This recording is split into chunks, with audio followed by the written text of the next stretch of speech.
Olá, como vai? Estamos aqui para mais uma edição do nosso programa semanal Questão de Ordem e hoje nós recebemos aqui no estúdio a deputada federal Ana Paula Leão, que é relatora da Subcomissão do Leite da Câmara dos Deputados, mineira de Uberlândia, defensora dessa nossa cadeia. Vamos aproveitar esse mês de junho, que é um mês dedicado ao leite, né, deputada? Exatamente, o leite precisa de muita ajuda ainda. E qual é o caminho do leite diante dessa dificuldade que a gente está passando já tem algum tempo? O caminho do leite era a gente cessar realmente as importações oriundas do Mercosul. Mas isso o governo não vai fazer, porque ele não quer fazer, né? Porque era só ele cumprir o termo de acordo do Mercosul, coisa que ele não quer fazer de jeito nenhum. E nós temos outro caminho, que é fazer políticas públicas voltadas para o leite, que é coisa que não existe há muito tempo. Quais políticas a senhora Né? citaria como importantes, deputada? Valorizar o produtor de leite com genética, dar capacitação. A gente tinha aí, até agora a gente lutou para conseguir até algumas coisas que a gente conseguiu no ano passado, mas que ainda não repercutiu positivamente do jeito que a gente esperava para a cadeia leiteira, que é o programa Mais Leite Saudável. Mas agora, com a MP que foi encaminhada ontem à noite, a gente acaba perdendo o Mais Leite Saudável, ele deixa de existir. Então, cada hora o governo apronta uma para a pecuária leiteira. A MP que a senhora se refere é essa que o governo tenta 22. compensar aí a desoneração da folha, causando mais problemas para o agro. Esse é um tema que a gente vai abordar daqui a pouquinho. Continuando na questão do leite, eu vi uma notícia de que teve um pequeno aumento, não sei se foi de 5%, alguma coisa. Isso compensa as perdas? Não, né? Não, ainda não. É muito pequeno, perto do que a gente já perdeu. Entendeu? Então, isso gradativamente a gente vai ter que ir reconquistando isso aos poucos. Não vai ser de uma hora para outra. E a gente precisa ter a certeza do que é, como é que é feito os cálculos, como a CPEA chega nos cálculos do preço dela, porque o cálculo do preço do leite pela CPEA ou outra tabela não representa, na realidade, o que o produtor sente lá no campo, lá na fazenda. Então, a gente precisa poder entender. Hoje, inclusive, teve um projeto de lei do deputado Daniel Agrobon, que eu relatei na comissão, mas infelizmente o governo pediu vistas nesse projeto, e ele tinha obrigatoriedade de que os laticínios e as empresas fornecerem ao produtor de leite o preço e todos os adicionais que entram aqui, porque o produtor de leite ele recebe um preço, mas recebe uns adicionais. É gordura, é CLL, tem um critério de adicionais. E a gente nunca sabe quanto é que a gente vai receber, né? Aquela velha história. É um absurdo a gente vender um produto hoje, receber daqui a 45 dias.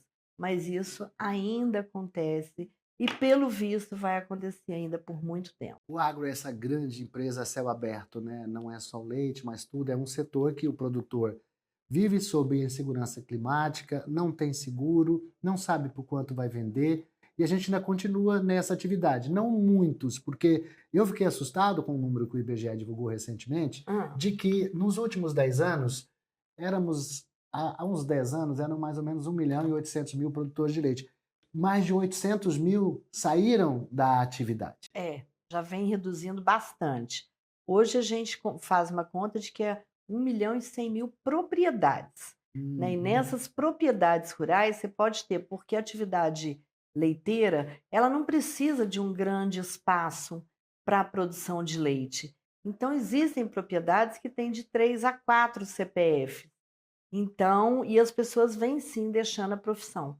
Porque você não tem mais a sucessão familiar, ninguém quer ficar mais na roça. E essa é uma atividade que sustenta, eu sempre digo, sustenta a pequena propriedade, porque todo mês o produtor tinha um ganho. E ainda o ganho do bezerro, no final, como lucro, né? Exato. Agora, nem isso tá podendo mais, né? Não. Porque como você não tem como pagar as despesas, ração, custo de produção, o preço do litro está quanto hoje, hein, deputada? Hoje está 2, lá na minha propriedade a gente está vendendo por 2,09 centavos.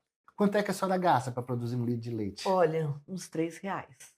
Então aí isso que leva, por exemplo, quem é Quem é grande ainda sustenta um pouco, mas quem é pequeno tem uma... É verdade. Aliás, principalmente o médio, né? O médio, talvez, quem produz entre 500 e 1.000 litros de leite, realmente fica difícil. É o que mais sofre, né? O pequeno e o médio. E é nisso que a gente tenta amenizar, trabalhar, porque o grande produtor de leite, ele vai se sustentar. Agora, o pequeno e o médio, se ele deixar a profissão, ou ele vai arrendar suas terras para cana, para soja, vai para a cidade, não tem o que fazer, vai ficar ali fazendo, bebendo ou qualquer outra coisa, que é a realidade do que acontece. O nosso leite hoje, ele está presente em 99% dos municípios. Se acabar, a gente vai ter município fantasma, porque a economia gira em torno da bacia leiteira. Agora, deputada, é incrível que a gente tenha chegado a esse ponto sendo quem somos, porque o Brasil hoje acho que é o quarto maior produtor de leite do mundo. A gente produz 34 bilhões de litros de leite. Quando a gente fala esses números, esses dados, a gente imagina, nossa, somos uma potência, por que estamos passando por isso, né? Pois é, isso é uma coisa que eu nunca consegui entender, porque o leite também é agro, né? Quando a gente fala do agro, todo mundo agro é grão, é soja, é milho, não sei o quê. Não, o leite também é agro. Ele é uma atividade da pecuária. Você fala de carne, todo mundo conversa. O leite é uma coisa assim, meio diferente. As pessoas não gostam muito, né, de falar. E a gente tem que ter alguém que lute por nós, alguém que brigue por nós, porque nós estamos no campo, estamos sofrendo e hoje eu digo que quem produz leite, produz é por amor. Pois é, o Ministério do Desenvolvimento Agrário disse que estava com um programa para comprar leite dos pequenos proprietários, para merenda escolar, para ter uma relação mais próxima com o produtor de leite, que seria bom. Mas eu não tenho visto isso na prática. Não aconteceu nada. Inclusive, nas nossas questões do ano passado, onde a gente conversou muito com o governo se propôs a liberar crédito para as cooperativas. Isso não 700 vem milhões de reais acontecendo. não chegaram a Eu liberar? conversei com várias cooperativas lá em Uberlândia agora, essas últimas semanas, e esse dinheiro não chegou. Também o que é 700 Entendeu? milhões de reais? O governo promete 700 milhões de reais para os Exatamente. produtores e 7 bi para comprar arroz E mais, quando não Walter, precisa. exatamente. E mais, Walter, o leite, ele, ele precisa de que fomente a nossa produção, entendeu? Que a gente tenha dentro do governo, que a gente tenha o Ministério ou da Agricultura, porque, na verdade, a gente não sabe se a gente pertence à agricultura ou desenvolvimento agrário, porque a gente não Ultimamente sabe eu acho para que é onde que a pesca gente de vai. recursos, né? Não? É verdade. É verdade, é meio complicado. Mas, assim, é uma atividade onde pequenos produtores vivem daquilo. As cidades, tem cidades com 1.000 e poucos. Minas tem 835 municípios, ou 54. É quase 20% do Brasil, né? Exatamente. E, assim, a gente tem cidade que a economia do município, ela gira em torno do leite, entendeu? Então, por exemplo, o meu leite abaixa, eu ia comprar na farmácia, eu compro, fico devendo, a farmácia que fica devendo para o fornecedor, e assim é um efeito dominó, sabe? As pessoas não estão, o governo não está enxergando isso. E por pequenos produtores, que é a maioria do eleitorado do governo. A senhora acha que nós vamos caminhar para um setor extremamente concentrado, como se transformou, por exemplo, a laranja, a borracha? Vai ficar na mão de grandes apenas? Vai. Se as coisas continuarem, infelizmente, vai acontecer isso. E vai faltar leite no mercado. Isso é ruim, porque o leite não é só uma, vamos dizer assim, uma commodity como outra qualquer. Ele é um alimento, é o nosso primeiro alimento, né? Exatamente. Como ser humano. A gente toma lá o leite da mamãe, né? No peito da É o mãe. alimento mais saudável do mundo, né? É o leite. Então, E ele vai faltar. Infelizmente, se o governo não tomar providência, ele vai faltar. Hoje a gente tem grandes problemas, grandes desafios dentro da propriedade rural. Você não consegue mão de obra. Por quê? O leite ele te exige sábado, domingo, feriado, dia santo, noite, manhã, de madrugada. Não importa. Você não pode ficar sem tirar o leite. Você tem que tirar todos os dias. às vezes E você, duas vezes, né? exatamente, 3 tem gente, vezes até. exato, tem gente que tira 3 vezes, tem 3 tiradas. E assim, e isso você não acha mão de obra para isso. Aí quando você acha mão de obra, Vem o Ministério do Trabalho, arruma uma confusão retada, o povo não quer continuar mais nas roças. E com isso a gente perde. A gente perde a sucessão familiar, não existe mais sucessão familiar. As pessoas não querem, os nossos jovens hoje não querem. Eles querem sair, não, leite eu não quero saber, não vou mexer, porque eu não tenho vida, né? Porque você não tem vida. Se você vai casar teu filho e você é produtor de leite primeiro, você vai tirar o leite, para depois você ir casar o filho. E as pessoas não veem isso. Entendeu? Então a gente não tem o valor que a gente merecia e deveria ter. Eu vou chamar um pequeno intervalo e eu volto aqui para continuar conversando com a deputada Ana Paula Leão, do Progressistas de Minas Gerais, ela que é relatora da Subcomissão de Leite da Câmara dos Deputados. É um instantinho só e a gente volta para falar sobre outros desafios do agro.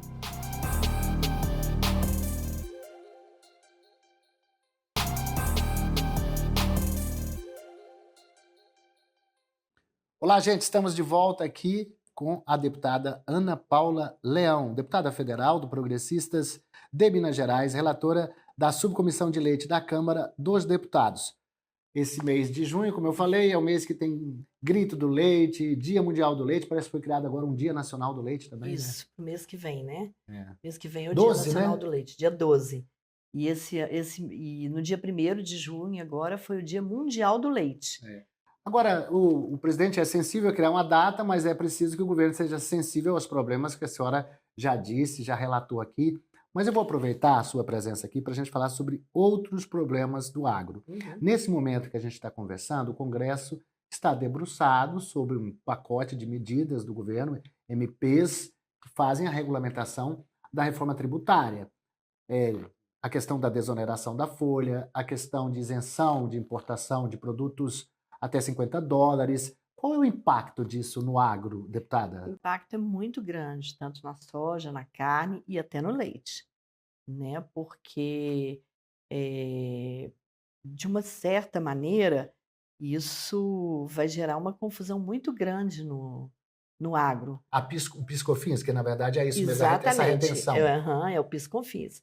Que dentro do programa do leite, ele acaba com o programa Mais Leite Saudável, que era o único projeto que o governo tem para o produtor de leite. Acaba por quê, deputada? Assim? Acaba porque acaba o crédito presumido do PIS/COFINS. Zero. Então não tem mais como fazer. Porque os laticínios, as cooperativas, elas tinham crédito presumido do PIS/COFINS, investia 5% nos produtores, né? Isso é uma coisa que a gente tinha que rever já, concordo, mas agora não. Com essa MP que foi editada ontem, isso acaba definitivamente. Então, o programa Mais Leite Saudável, ele deixa de existir. E a gente, com ele, a gente tinha muita esperança de que a gente iria conseguir fazer com que a cadeia crescesse mais. Mas agora, dessa forma, vamos ver como é que vai ficar a medida provisória, né? Há uma comparação que o meu colega da Band, do Jornal da Band, fez dessa sanha arrecadatória do governo, que é um lobo mau com um porrete na mão, vai batendo assim nas pessoas e pegando o imposto, ou nos empresários, melhor dizendo, e colocando nessa cesta. Essa é uma política que é difícil, porque você abandona as questões fiscais, você só pensa em arrecadar, e, ao mesmo tempo, você não atrai investimento, porque o investidor só vem se tem segurança de que o Estado não está gastando mais do que arrecada. Então, até quando dura isso, deputada? A gente, do governo, né, atual, a gente não espera muita coisa, não.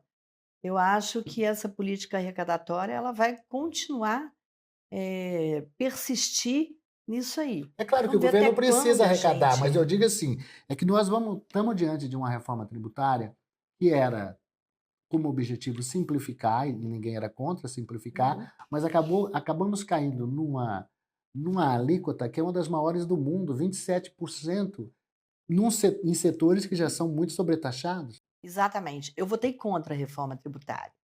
Eu votei contra porque eu sou municipalista e os municípios perdem muito além do agro. E eu conversei com algumas pessoas, com alguns deputados, não, o agro não vai perder, depois a gente vê lá na frente. Mas existem leis que a gente vai aprovar por maioria simples, né? Então a gente não sabe como é que vai ser. Hoje, a bancada do meu partido vai ter uma reunião para que a gente converse sobre a reforma tributária, sobre o que vem por aí, o que a gente pode esperar do que está chegando. Pelo Vamos menos ver como tem é que vai votos, ficar. né? Eu digo assim, pelo menos a oposição tem voto, a frente parlamentar conta com 300 deputados, que é o suficiente para Exato. poder barrar. E é assim que a coisa tenha E a gente caminhado, tem né? caminhado dessa forma, né. Agora é A desgastante, FPA né? é, Demora. aham.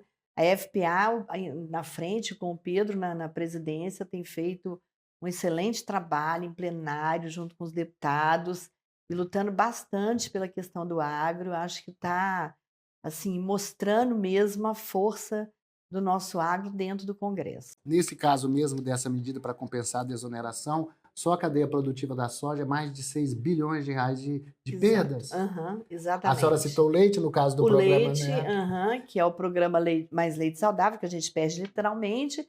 A soja e a carne, eu acho que são 2 Ah, também. bilhões. Aham. Exatamente. Agora, a senhora é de um estado que também sofre quando tem problemas climáticos, né? A gente Sim. acompanha tudo mais. O Rio Grande do Sul, nosso estado irmão, que a gente também tem trabalhado todos os dias aqui falando da tentativa deles de reconstruírem. O Rio Grande do Sul produz 70% do arroz que é consumido no Brasil, mas teve uma excelente safra, mais que o ano passado. O Brasil está produzindo 10 milhões e meio de toneladas de arroz, que é o nosso consumo. Aí o governo anuncia a importação de 1 milhão de toneladas, tabelado a R$ 4,00, com a marca num saquinho de 2 quilos, em ano eleitoral. Para mim, isso é politicagem. A Justiça Eleitoral deveria atuar, que é o mínimo que se espera, porque num ano eleitoral, a lei eleitoral não permite isso se não tiver acontecido no ano anterior. Né, se o governo não tivesse esse programa no ano anterior, estaria tudo bem, se ele tivesse o programa. Como ele não tem, não pode. Agora, não precisamos adquirir arroz importado. Rio Grande do Sul tem, com outros estados também.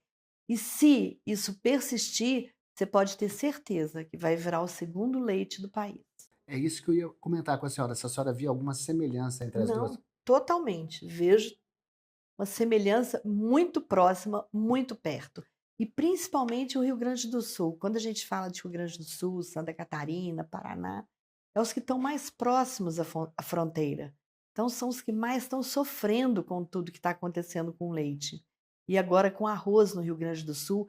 E hoje me falaram também que já tem aí, já estão falando que o governo vai importar uva. Não sei ainda se procede. Feijão eu já ouvi falar. É, feijão também já ouvi E falar. tem feijão aqui em Irecê, tem feijão na Bahia.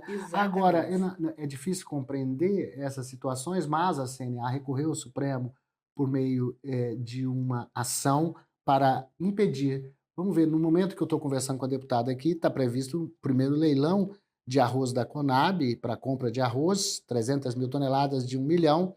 Vamos torcer para que o ministro André Mendonça, que é o ministro que está com essa ação, seja sensível. Não E há, não há não outra libere, coisa, né. porque tudo vai parar no Supremo agora, né? Exatamente, tudo Então, vai para o já que eles vão Supremo. para o Supremo, o agro também vai para o Supremo, É, né? ué, tem que ir, né, tá todo mundo indo, vamos junto. E Deputado, assim, é muito triste a gente ver o que o Rio Grande do Sul está passando e ver que o governo está adquirindo arroz que não precisa adquirir, está fazendo uma politicagem desnecessária. A gente não faz política com a dor das pessoas, a gente faz política corretamente, sem mexer com 2 coisas que eu não faço política, aliás, uma é com saúde e principalmente com o sofrimento que o Rio Grande do Sul está passando. Então seria muito mais honesto, muito mais bonito do governo federal se ele ajudasse o nosso Rio Grande, né. deputada, daqui a poucos dias o governo vai lançar mais um plano Safra. Qual é a sua expectativa? Olha, eu depois que eu vi a notícia de que o presidente chamou o MST para participar, para ajudar a construir o Plano Safra, eu não tenho muita expectativa não, mas eu prefiro não ter e ser surpreendida com uma expectativa boa, do que eu ter uma expectativa boa e me decepcionar com ela. A questão do seguro rural, por exemplo, que é o setor briga todo ano, com pires na mão, para poder pedir recursos. Se o governo tivesse atendido às demandas no ano passado, talvez o estrago do Rio Grande do Sul fosse menor, porque os produtores teriam a cobertura de um seguro, Qual a importância do seguro para um produtor Ele é rural? extremamente importante, porque exatamente por você não ter previsibilidade do clima, por exemplo, no sul de Minas Gerais, a gente sofre muito com geada.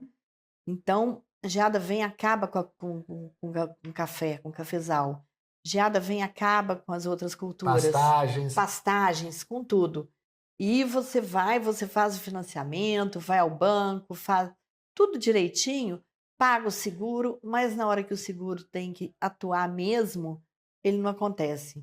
Então, isso para mim é uma enganação, o governo tem que ter. Da mesma forma, Valteno, que eu acho que a gente, dentro da cadeia produtiva, tanto do leite quanto da carne, a gente tem que ter um programa de brucelose e um programa de tuberculose. E isso o governo tem que dar para os produtores, para os pequenos que seja, não para os grandes.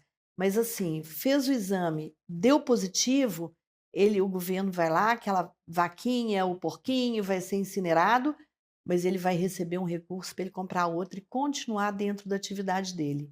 Entendeu? Então tem muita coisa para a gente trabalhando, muita coisa para a gente lutando, fazer um fundo mesmo, sabe, para socorrer o pequeno produtor quando ele precisar, que é o que ele mais precisa de socorro. É uma das reivindicações da CNA, um fundo catástrofe, Isso. para que a gente fique com enfim, calçado, né? Que a gente fala Uhum. assim, né? Um fundo para a gente poder, em casos de adversidade, a gente já repetiu aqui, que o agro é uma empresa a céu aberto, então a gente não sabe o que vai acontecer, até porque as mudanças climáticas estão aí. Exatamente.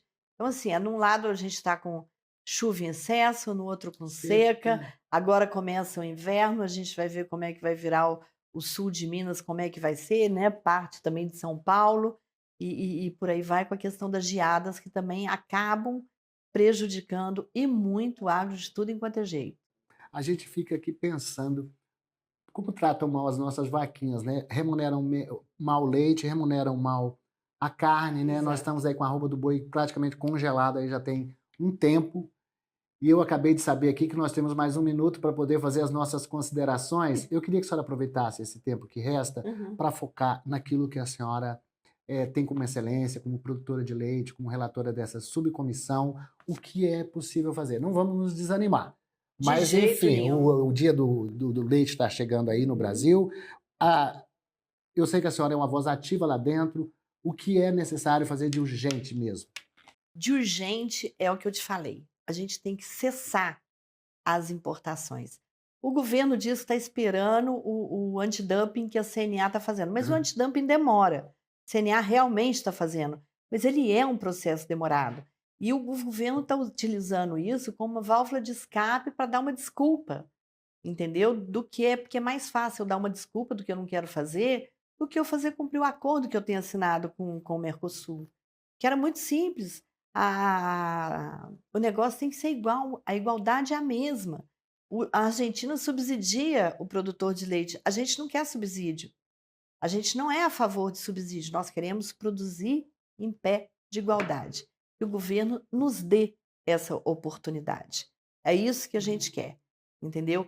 Trabalhar, ter dignidade, ter os nossos vizinhos, que todos eles fiquem super bem, super felizes. Isso é o que a gente deseja. E eu vou te contar uma coisa, eu sou muito teimosa e muito custosa, e a gente vai conseguir, se Deus quiser. Eu vou citar aqui para encerrar essa entrevista com a senhora uma frase do professor Paulo Martins, da Embrapa Gado de Leite, que tem um lema: vacas e pessoas felizes. Exatamente, é o que a gente precisa. Deputada, obrigado por ter vindo aqui, Muito tá? obrigada, eu que agradeço. Sempre um prazer conversar com a Sempre senhora. que me chamar, eu venho. Tá certo. E eu agradeço a você que acompanhou de casa a entrevista com a deputada federal Ana Paula Leão, do Progressistas de Minas Gerais, que é relatora da Subcomissão de Leite da Câmara dos Deputados. E a gente se vê na próxima semana em mais um Questão de Ordem.